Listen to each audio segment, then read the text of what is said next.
Hey guys, welcome back to Hogwarts Park and the 7th episode of this park build, which is today going to show you how I built the Owlery and the area surrounding it in a speed build. Not because I don't like doing my real-time live build videos anymore. No. I came up with this. I'm saying this because in my head I came up with it, but I don't know if anyone in the world did something before me like this. I don't know. What am I talking about? I'm saying I still like this way of building. It shows you my process. It's more fun. So it shows you my thought process and all the chaos involved in the creative process. But at the same time, I don't want this park to become like a 6-month project or even longer. So I decided to, every once in a while, throw in a speed build where I'm building bigger portions of the park, because this type of video, this live video where I'm talking to you while I'm building, takes so much more work to become a video. And I really want to have some time to do side projects. And if you are new here because of one of these side projects, then let me just say welcome. I hope you like it here and find something to inspire you, give you ideas on the channel. That is really why I'm doing all of this. But enough of the side project talk for now. I'm going to come back to it later in the video, I guess. But let me get started on talking about the build we're watching right now. What a radical idea again. I keep having those. So I had the loose idea, very far away from a concept. It really was just a draft of an idea that I wanted a JP viewing tower to be the Owlery. And one day it occurred to me that I could put it on the end of the loop that the crest does and have it be on a bit of an elevation of a mountain, because I think that's what it does in the books. That's where it is situated, a bit outside of the castle on a little hill, and have a bunch, in total, I think I have 40 or more Jeholopteruses flying around this tower. No pattern, just brown, black, gray, white, owly colors, which was a suggestion from someone. But that was the essence of the idea, and that was really all I had. And I didn't feel like, sitting down with a drafting board, writing down ideas, doing a mind map, brainstorming. I didn't feel like that at all, because I just wanted to try things. I just wanted to explore what happens in my head when I start building, because I knew this way up to the tower is really long and I cannot just have it be a walkway. It has to be more. But I have no idea what could be there. I hadn't yet worked out how to deal with these narrow, long segments I have because of the crest shape. I always imagined them as some sort of elevated walkway, but that's not all they can be because it's going to be boring. But I never went farther than that in my head of conceptualizing what they could be. And so I had to work that out, how to make these work. And I think I will have to work that out every single time, because this is also not going to work. I cannot use this as a blueprint for the rest of the park. It's not going to work like that. It has to be very individual and fitting the adjacent surroundings. So in this case, I really just wanted it to be a walkway up to the Owlery through this very rocky, sparse landscape. Wanted you to feel like you're in the highlands. So I placed a ton of rocks. Right now you see me place benches around the tower, for the students, which does not apply here, for the students who are visiting their owls or sending a letter to sit down and, take care of them. Sometimes I get mixed up. No, I just had the moment of realization that people people in this park will not need an owlery, but now it's here. Nice! Okay! Well, I'm treating this whole build of the owlery as if it were a building that is needed to send messages and to keep owls. So, yeah, let's just pretend that I didn't make a mistake here. There you can see the bunch of Jeholopteruses. I released 12 after I was done with the main rockage, so I could see how it looks. And then I went on. I thought this tower needs dinosaurs in its visibility range to attract people, because I want, at the end of the day, I want, if I can manage to keep this park open, to have people go there. So I decided, and because I know that the Jeholopteruses, since they're free roaming, they want water. For some reason, they stick to water masses. And so I decided to create a little pond right at the hello there.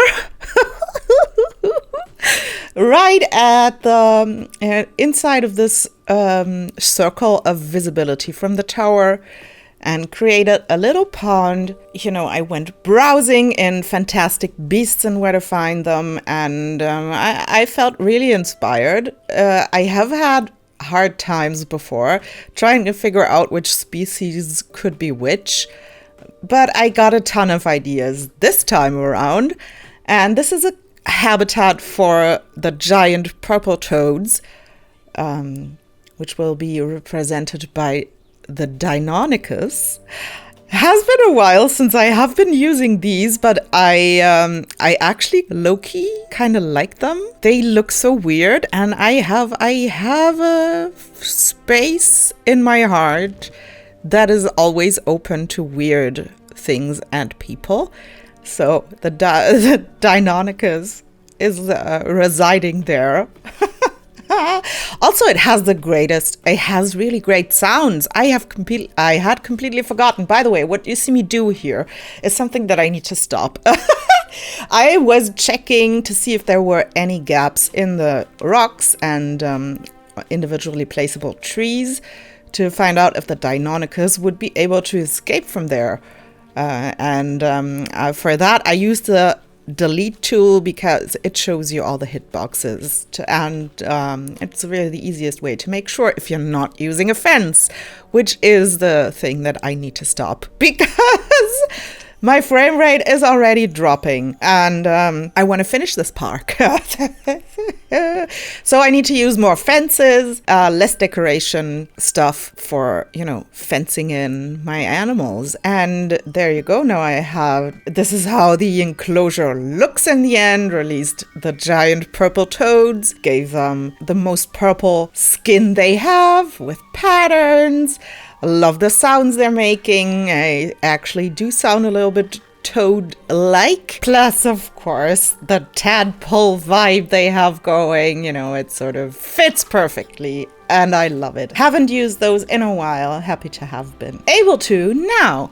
And now, for something completely different, another exhibit and a little guest section. As you saw, I placed those zip lines going over the maze to connect this sort of dead end here to the opposite side of these elongated sections of the crest, which is another dead end. Placed amenities to create a little guest section here and a log viewing gallery just to get some basic structure of buildings down and to figure out what I could do with this place. Changed the types of amenity these were.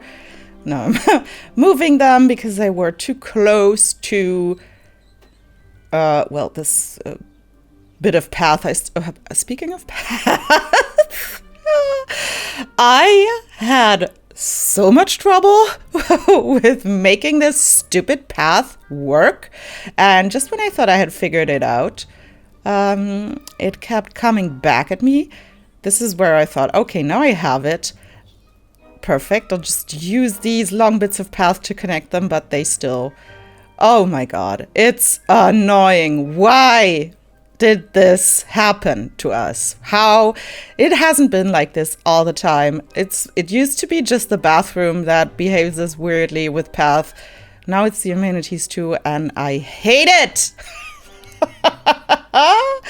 Yeah, this was really nerve-wracking. But yeah, let me tell you something about what can I talk about? I'm doing path. So as you know, or as you might know, I'm not the biggest fan of the brown path. I don't like it as a main color, yet I chose it to lead up to the Owlery because I imagine this being some sort of dirt road. And for that, I think the brown path is perfect. So that's why I chose it here. I like to use it as an accent color, but not as the main color. But, you know, the circumstances always influence our decisions. Wow. So now I'm trying to add water that doesn't look like a male appendage. I somehow managed to. Then I decided to make this really green. I wanted this to look different from the really rocky landscape that I have on top of this. So I decided to go with temperate, and first went all out with the ginkgo brush to add some of those deciduous trees, and yeah, just filled the gaps. And I wanted this to look really dense because, as I said, I went browsing for magical creatures and found that there is something called a Snallygaster, which is actually derived from the German Schnellergeist, which means fast or quick ghost. And they are described as a half reptilian, half bird. So I was torn between, well, the animals that meet this description. So Utahraptor, Gigantoraptor, and Pyroraptor. But I have something different for Utah and Gigantoraptor planned, so the only one left was the Pyroraptor, and it has this white skin, and there is no description about the color of the feathers of a Snallygaster. But since it's you know, it comes from the German word Geist, ghost, I thought white would be perfect. And it's supposed to be a creature that is like really fast moving, snatching children or people and ripping them open with their claws. So I thought maybe it's a very elusive creature. It's shy. It moves fast. It's living in the shadows. So I wanted to create a habitat for it that feels very secluded, that you can't really look into unless you go into this log viewing gallery, which in my mind, in my head canon, because those animals, again, in my head canon, don't feel safe if they feel watched or seen, because ghosts. So the glass windows in this viewing gallery, in my mind, are like enchanted to be like something like a double mirror.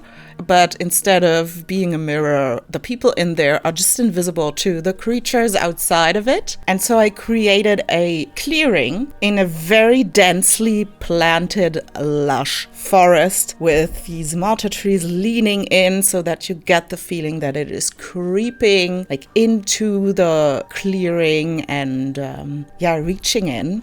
And it feels very secluded. At least that was my intention. And what you see me do now is that I'm building a rock wall to create sort of like almost a cave-like situation around the feeder. Now, I initially did not plan to do anything to the backside of the rock wall of the log viewing gallery, but then I thought it was kind of a missed opportunity to create like an even more secluded little space where they could come to eat.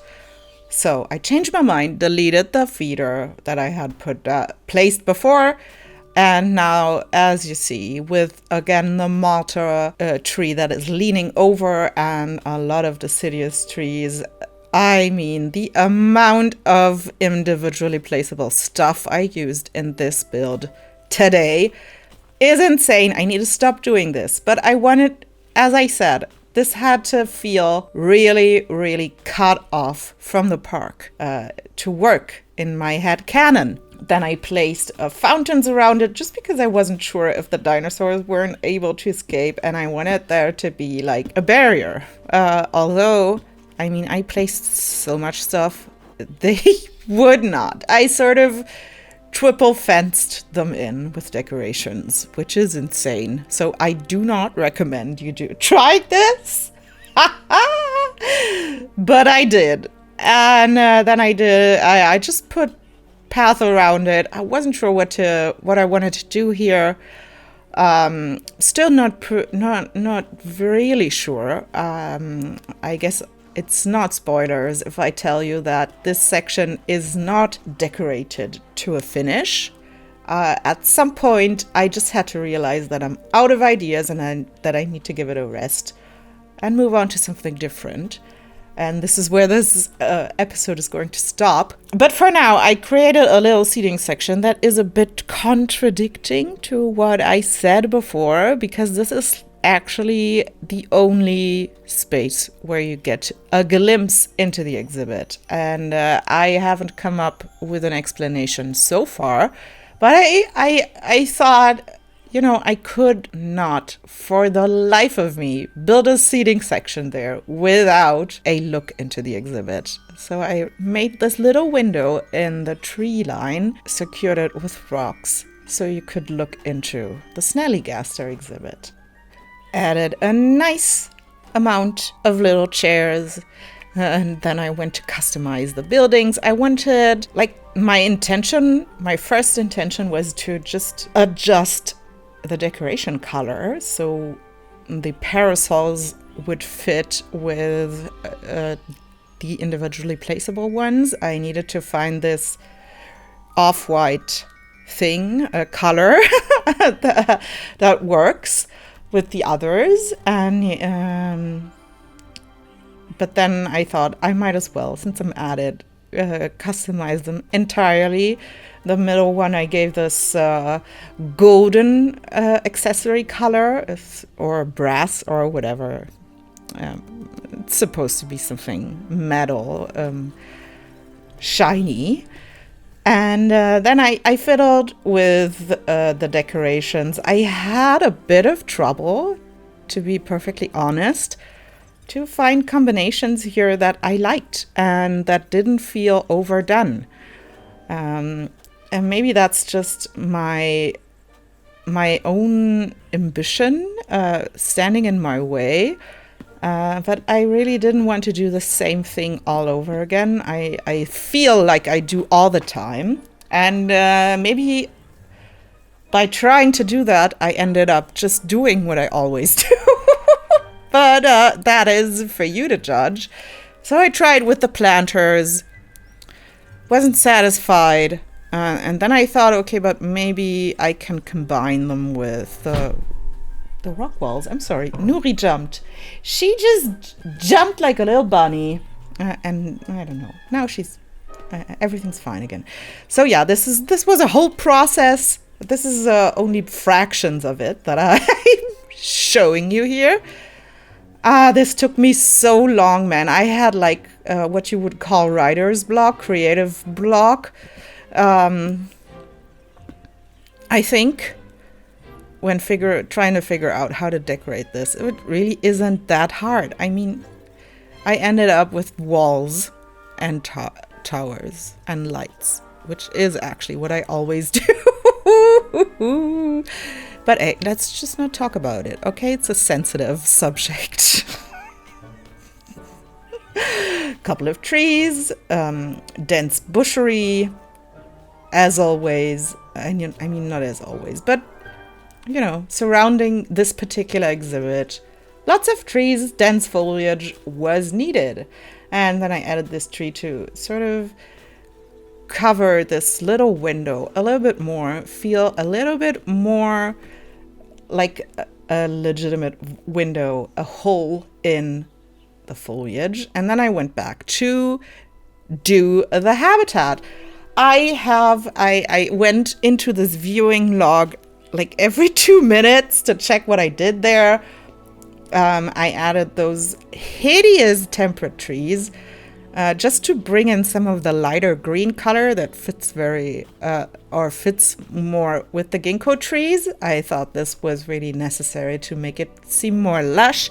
Then I realized that I had planted this cluster of trees in front of this little rock feature that surrounds the clearing, and that was a missed opportunity to make it a feature and not just something practical to keep the animals in, but make it part of the landscape. So I moved all the trees again, tried to not cover it up this much. As you see, I'm deleting the ginkgo trees here, and then just putting a ton of bushes, although I have already placed like a million little bushes and shrubs and mini trees there to hide the concrete fence behind the amenities. But it turns out you could still see it, so I had to place more.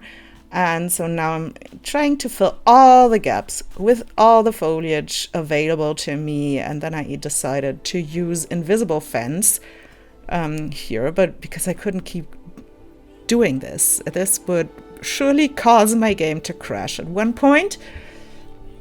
But I use the concrete fence for now because it doesn't have this hideous hitbox that the invisible fence has. It's just there temporarily. So it's checked like a million times for the perfect situation of this tree.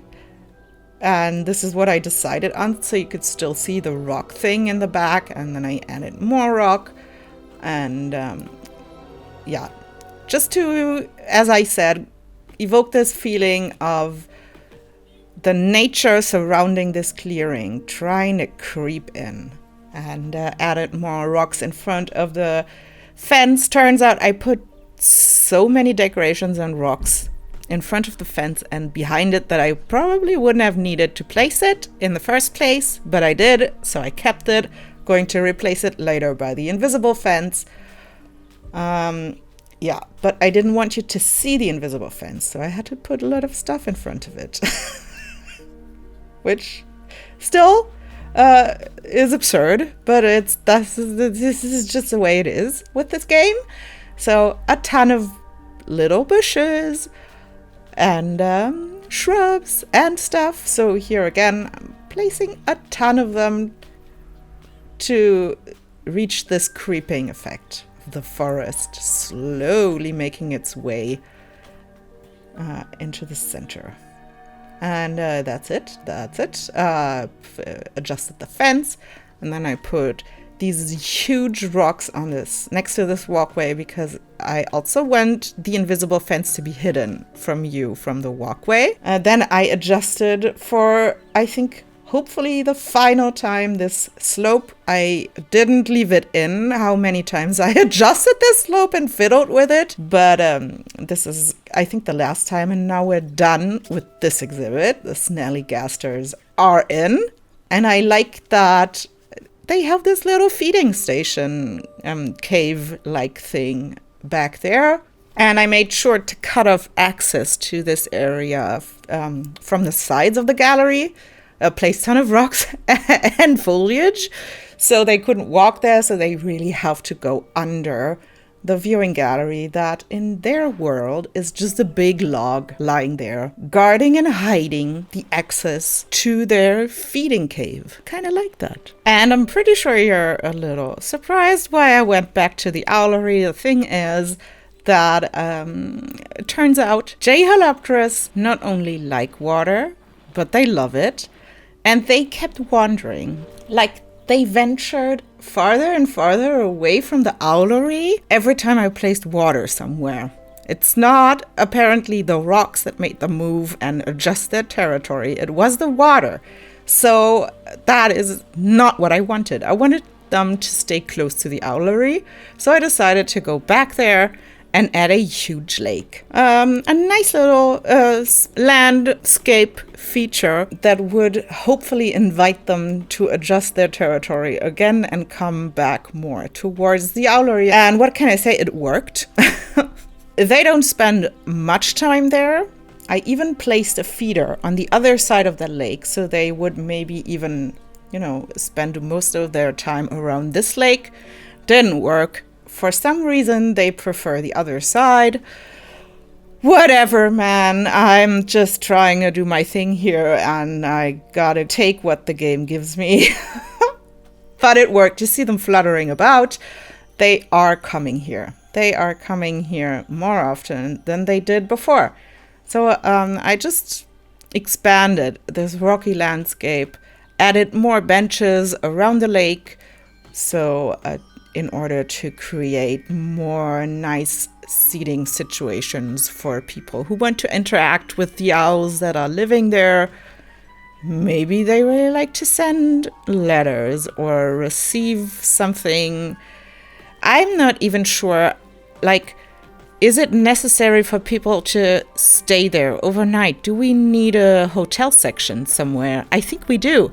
Then on the other hand, wizards have all sorts of means of transportation. They can travel from one place to another in an instant. So why would they need to stay anywhere? Then again, maybe they'd like to, just to have a change of scenery. So yeah, let's just add a hotel area somewhere. I need to talk about something while I'm placing rocks again and benches. Man, okay, but this is really final touches. I mean, this chapter isn't called Owlery Lake Path and Planters for no reason, because those are the main elements of this chapter. Sorry guys, but I promise it will be done soon. Maybe you're not bored. Why do I always assume people are bored after a while? Maybe you are. Give me feedback.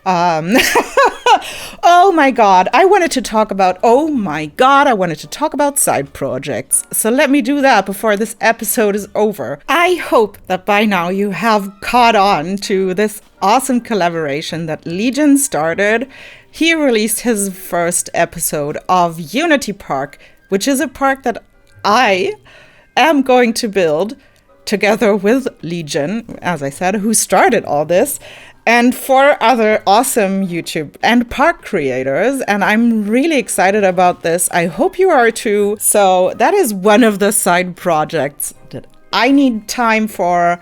Also, I want to get started on a lagoon park, and I never would have thought that I would ever in my life say this about Jurassic World Evolution 2. But I'm doing it now. I want to do a lagoon park. Not because they seem to be popular, no, but because now with the hitbox glitch, and now that I finally understood how it works, you need to go up with the terrain, not down. It's giving you much more freedom to glitch stuff into the lagoon. Man, I want to do smaller builds. You know, I can't keep doing these huge builds that take me half a year and nothing else. So I figure a speed build series of a lagoon park, that's just what I'm in the mood for now. And of course, plus this awesome Unity Park collaboration. I hope you guys go check the others out. I made a community post about it. Please go check out Legion's video, the start to the park. He made a gorgeous entrance area. And next up is Caesar Creates. Wow, I mean, and I'm after him. It's my turn after his, and what can I say? It's an honor. I'm excited. We're such a lovely bunch with, there's also Jurassic Tommy, which, again, super cool. Python X35, who does these amazing builds. And if you didn't win in Battle of the Builders, I'm so sorry. I don't remember, but you should have. I voted for your park. And I mean, I love watching his stuff. It's just so inspiring. And he just did one more reason I want to do a lagoon build. He just did a gorgeous little lagoon video, and I really liked it. Whatever. And of course, last but not least, Montgomery Rex. So yeah, I think I could use some girl power support there, but I'll do my bestest to bring in my female voice to balance all the male energy out. Whatever, what am I talking about? I'm building planters. I think I did something before that I would have wanted to talk about, but now I don't know what it is anymore. I struggled with those planters, by the way, a lot, and trying to figure out how to get them in, make them work. I don't know why. As I said, I was just struggling to combine the decorations in ways that weren't overdone. But this is kind of cool. It fits with what I usually do, but it's sort of a variation of it. I like to use those Malta walls in combination with the smallest fountain we have to create planters. But this, in combination with with the benches and the planters, it gives you more freedom to make your own size. Especially the benches are a great addition to this little thing I like to do. Was I done talking about Unity Park? I don't know, but please, guys, make sure if you're not following those guys yet, which I somehow can't believe. I'm pretty sure you are already subscribed to them, but if you're not, please go check them out, because they're all awesome park builders, and we're going to build this thing together, which shall be really cool, I think. So yeah, stay tuned for that.